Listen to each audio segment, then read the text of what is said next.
Well, hello and welcome to this special broadcast. I'm in conversation with Sean Duca, the VP and Regional Chief Security Officer for the APAC region, Japan, for Palo Alto Networks.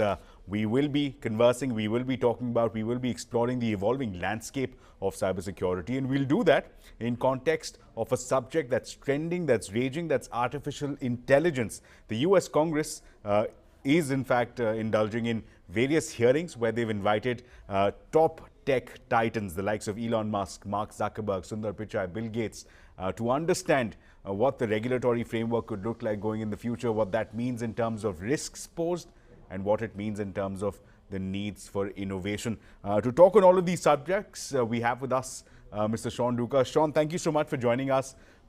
Let me begin first with the G20 conversations. There were a lot of contentious, heated subjects. Cybersecurity, importantly, is not one of them. There was near consensus on the need for growing cybersecurity. Just your understanding on that, just your sense on that broad understanding prevailing between the top countries, the top G20 countries. Look, it definitely was I guess, a very talked about subject and topic. But in terms of the takeaways and the next steps, I think other than working out that we need to work in concert with each other. And that really means that we are in an interconnected world. All of our digital economies really rely on each other, really rely on the factor of trust. So we need to ensure that we're building resilient systems out of this. So there weren't really clear, I guess, definitions around this is what we need to do next, other than the fact that we need to be doing something more around cybersecurity. Which in fact leads me to my very next question, that when we talk about this New Delhi declaration, the overarching theme was clear. Everyone is on board with the idea of having a more secure cyber world. The question is that there wasn't enough to deliver on. There wasn't enough clarity, there wasn't enough detail. Would you have asked or would you have sought for more details, more specifics, perhaps as a part of this New Delhi declaration to set the agenda for the G20 countries? Look, personally, I would. And I'm more of the type of person myself that I do require detail. I'm a details-oriented person.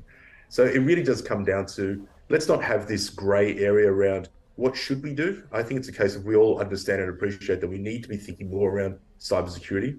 But the real key factor is, what do we actually start to do tomorrow? What are the things that we can really start to work on, the tangible items that we can say, these are a milestone, this is a goal or a milestone that we need to achieve. Let's start working towards that. And I think that's something that was really missing. And I think something that really those 20 member countries really could have come together to work out what is that next step that they could start to focus on. If you could highlight for the benefit of our viewers what some of these action points could be, 2 to 3 action points that should be, must be on the agenda of these G20 countries going forward. I think one of the big things that always stands out in my eyes is how do we start to get some sort of uniformity around policies that are actually in each of the countries. You're talking about 20 different countries, and that really means 20 different opinions, thoughts, ideas, and really policies as well. Sure. So let's try and get some sort of consensus around how do we really start to focus on securing each of our nations. You know, we see that critical infrastructure is a very core part to every single one of our countries. Why don't we start to focus on what are those key aspects that are there?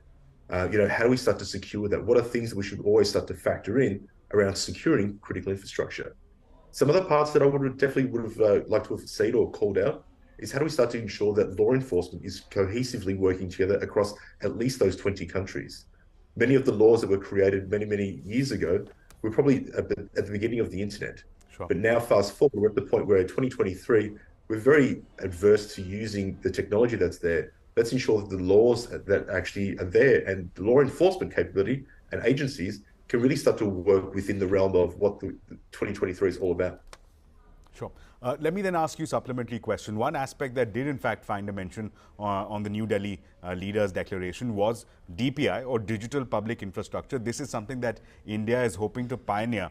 So when you talk of taking government benefits, subsidies, bank accounts, health records online for allowing of extension of public services, is that an area that needs to be dealt with from a cybersecurity standpoint? We're talking about voluminous data, sensitive data, being put on the cloud, being put online for public consumption.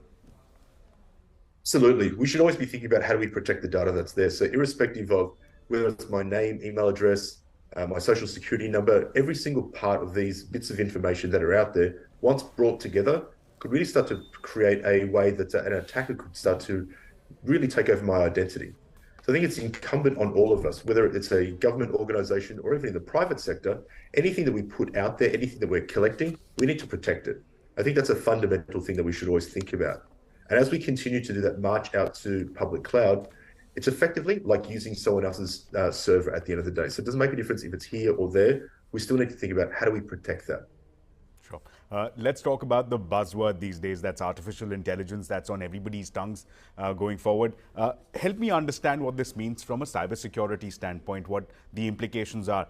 There have been reports that have surfaced over the last 12 to 18 months which suggest that AI tools in the hands of bad actors could result in more sophisticated means of phishing, of deep fakes, of impersonation, of siphoning off of money, of data. These are risks that cybersecurity professionals are talking about. Absolutely. So if you think about the beginning of AI in many people's minds was really the beginning of ChatGPT when that was released in late November last year. So when you start to see it from that angle, that's really just one part of what artificial intelligence is, which is really around generative AI. And that key part around is really focusing on looking at content, large volumes of content. It could be anything that's been posted on the internet, as an example, could fall into that massive volume that the systems will actually scour through and learn and try and understand what's the next word when they can start to construct a sentence together. But I think the key part from a cybersecurity standpoint is we have been using artificial intelligence for many, many years now as a company. And that really helps and augments and complements the work that the humans are actually doing out there. If we trained 7 billion people on the planet to be cybersecurity warriors, we still wouldn't be able to defeat a lot of these adversaries that are out there because they're using automation, they're using a lot of these intelligence.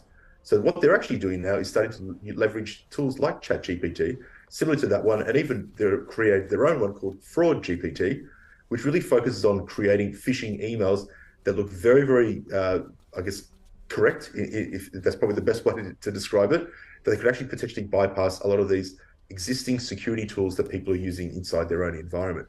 So if it starts to get in the hands of an adversary, you've got to think about it. Any tool, anything that's ever been designed from the beginning of mankind, put in the wrong hands or the right hands, it's going to be used for whatever nefarious activity someone actually wants. I think that's a key part. For every tool that we've seen out there, someone is going to be using it for good, and there's always going to be someone out there trying to work out how could I use this for my advantage for bad. Let me also get your thoughts on the AI subject itself. We're talking about regulation of AI. We have the US Congress that has invited tech titans, the likes of Elon Musk, Mark Zuckerberg, Sundar Pichai, Bill Gates, to understand what the AI regulatory framework will be like. Now, it is here that the Microsoft president, Brad Smith, said that, look, when we talk of AI, especially when being deployed for sensitive public infrastructure, it's important that there is, quote unquote, a safety brake. He's talking about a safety brake, a safety belt of sorts, a circuit breaker mechanism. The idea being that we don't want to manifest a Hollywood sci-fi movie where the quote-unquote machines take over. Yes, absolutely. I think we should always be thinking about that at all times. There should never be this race to quickly release a piece of technology or a capability that's out there. And this is one of those points in time that we've seen this amazing technology come out, and we start to leverage it and start to work out what else could we do with it. We always need to think about what's the safety implications that we should always be building into that. So to think about security by design is something that we need to have a practice and a principle that's inherently built into artificial intelligence systems. You know, it's akin to saying if I buy a car today, I don't drive out of a car yard and go into a brake store or go into a seatbelt store or an airbag store. You know, all of that is built in by design. I think that same notion should be applied to artificial intelligence to say, how do we put that safety mechanism built into it from the beginning and not just simply release it and then decide, oh, we should probably go back and fix that because by then the horse is already bolted. Indeed, I mean, that is one aspect that there has been growing consensus on. But AI, by definition, has a very polarizing effect as far as public debate is concerned. We see the likes of Elon Musk on one hand, who talk about a civilizational risk, who in fact back the calls for a safety break, for a circuit breaker of sorts on AI technology. On the other end, we have the likes of Mark Zuckerberg, who are talking about providing more room for innovation. Just your sense, which side of this debate do you fall on? Look, I'm always on the side of I'd like to see more innovation, but I'd like to do it in a smart way. So I know that probably plays into both camps, but I'm really the type of person that I always think that we should think about what are the implications of using a tool technology that's out there. Could it be used for bad? And if so, how? And I know that that could be a very long, arduous process to try and work out what bad could be. But if there's a lot of things that we already know today of what could go wrong, why don't we try and work Sure. out to solve that and build that into the capability and the solution that's there? Well, in just a lighter vein, would you see yourself buying a ticket for the Musk-Zuckerberg face-off? No dates, no location having been announced, but would you be interested? Would you buy a ticket? If I'm available, why not? Interesting. We'll, of course, have to wait for clarity from both these guys to understand Absolutely. what this potential fight may look like. But let's move forward now. Let's talk about a regulatory framework when we talk about evolving technologies such as AI. Senator Richard Blumenthal and Senator Josh Hawley of the US have come out with a one-page blueprint on what regulation should look like. As a subset of that blueprint, they are suggesting that these companies, these big tech companies, who have these AI models need to be made accountable and, importantly, liable for any damages or harm that might be caused using their AI technology. Is this something perhaps that can give us some semblance of a regulatory framework, making the companies accountable? I think making someone accountable is always a big thing. And I think it's definitely something that's warranted as well. Will it, I guess, it hinder innovation? I think definitely yes, would be one of those key aspects, because some people turn around and go, oh, I don't really know how far this could actually go. I don't want to really be tied to some sort of liability that could go wrong about something that's unforeseen. And I think that's a key part. We should be spending the time to think about what are those challenges that are out there. I'm not really saying let's actually come out with a very long, big regulation around how we start to manage and really implement this across the world. But it's more a case of let's start to think, work out across industry, what are those challenges that are out there? I know there are competing priorities between the commercial aspect and how we actually start to regulate ourselves, but we should be thinking about it collectively and start to say, what are the things that actually are the right things for us? You think about many years ago, there was talk about robotics, and there was a famous author who actually came out, Isaac Asimov, and he basically came out with principles around robotics. Sure. And just something basic like your robotics should never harm the humans that are out there. Why don't we implement some principles like that into all these artificial intelligence systems? Interesting. Let's bring the conversation back home, back in India. You are here, you're traveling to India here as well. Let's get your thoughts on a recent Palo Alto report. That report, importantly, has highlighted some of the vulnerabilities that exist in the IT systems here in India. I just want to get your sense. One of the leading takeaways from that report was that 67% of government entities and essential services have seen, over the last 12 months, or more than 50% jump in number of cyber attacks. How worrying is that? And are we really prepared? Are we geared for this threat? The worrying part, I would say, is sure, we could be worried, but I don't think it's a case of the skies falling down. I think the learning out of that is this is an ongoing challenge that we're seeing out there. If I think about in my 23 years of working in cybersecurity or security in general, it really was a case of we've seen this exponential growth. So it's a constant. And I think rather than actually sort of worrying about it, it's more a case of what do we do about it? Sure. I think this is the time that government organizations, even the private sector, should really be thinking about how do they secure their own backyard, so to speak. Any bit of information they're collecting, they should be working out, is this part of our crown jewels, or is it just simply information that we've collected over the years? Do we need to protect it? How is it protected today? Who's got access to it? These are fundamental questions that every organization should focus on when it comes to protecting their crown jewels. When it comes to government, there's everything from essential services to critical infrastructure. These are key aspects, and they should be thinking about, again, what is it? Who's got access to it? How's it protected? Is there any form of protection? And ensuring that it can actually meet today's demands and also tomorrow's. Sure. Let me then ask a follow-up question. We've been in conversation for the last very many months, seeing the trajectory of the cybersecurity attacks in India. We've seen the AIMS attacks. We've also seen attacks on the CoWIN databases. Having these sensitive pieces of databases being attacked, these pieces of essential infrastructure suffering from these cyber attacks, is there a growing understanding? Do you see that in response by the government in what they can do to address these cybersecurity threats in deploying of IT tools and cybersecurity measures? Do you see that change over the last 12 to 18 months? Absolutely. And I think we'll continue to see that change moving forward as well. Is it a case of there's been enough work that's done? I think it's always the case we should always be challenging ourselves to ensure that we keep on doing more. Because the reality is there's two data points that I would look at. From our side, we've seen that India is the second most targeted country in the world from a cyber attack standpoint. The other part is it's the fastest growing nation in the world right now. So if you think about in all the challenges that we're seeing around the world, from macroeconomic downturn in various parts of the world, Sure. India is basically moving ahead at a very fast and rapid rate. So those two pieces of information actually goes to show you that we should be doing a lot more and continue to do more as we start to embark on rolling out further transformational technology, capability, all of our Sure. organizations, even the digital economy. Right, Sean. That brings me to my final question. And in fact, you gave me a cue for this very next question, which is you spoke about macroeconomic headwinds. The question I want to end with you with is that as we see macroeconomic headwinds, we see purse strings being tightened, discretionary spends being cut back on.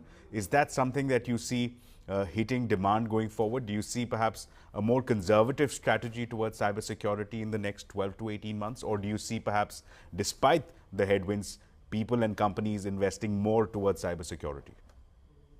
I would say it's definitely the latter. And we're seeing more organizations investing further in cybersecurity. And the key part around that one is, if you look at all the times in history that we've ever seen some form of macroeconomic downturn, with the exception of the Great Depression, crime went up. And if you think about what's one of the largest crimes right now, cybercrime. So organizations, I think, considering everything that we're seeing right now around the world, all these different cyber attacks that are taking place, no one's really making a decision to pull back on cybersecurity spending. Obviously, every organization is thinking about, is this the right thing? Should we do it this way? Should we be spending that particular amount of money? They are obviously going through a level of inspection around what's being spent. But the reality is, I think every executive would probably be a little bit scared to pull back on spending on cybersecurity money, on cybersecurity technology or capability, purely for the fact that they know they are seeing these attacks happening on a constant rate. And if they do get attacked, the last person that would want to be thinking about have they got a job or not is the person that said, let's spend less money or let's not spend any money at all. Right, Sean. An engaging conversation, as always, with you on understanding this evolving landscape. We'll hope to continue these conversations, and we'll keep coming back to you to learn more on what are the changes, what are the risks involved, and what are the actions being deployed by companies and governments alike. Thank you, Sean, once again for joining us, for being a part of this conversation right here on CNBC TV18. On to the next one. Thank you.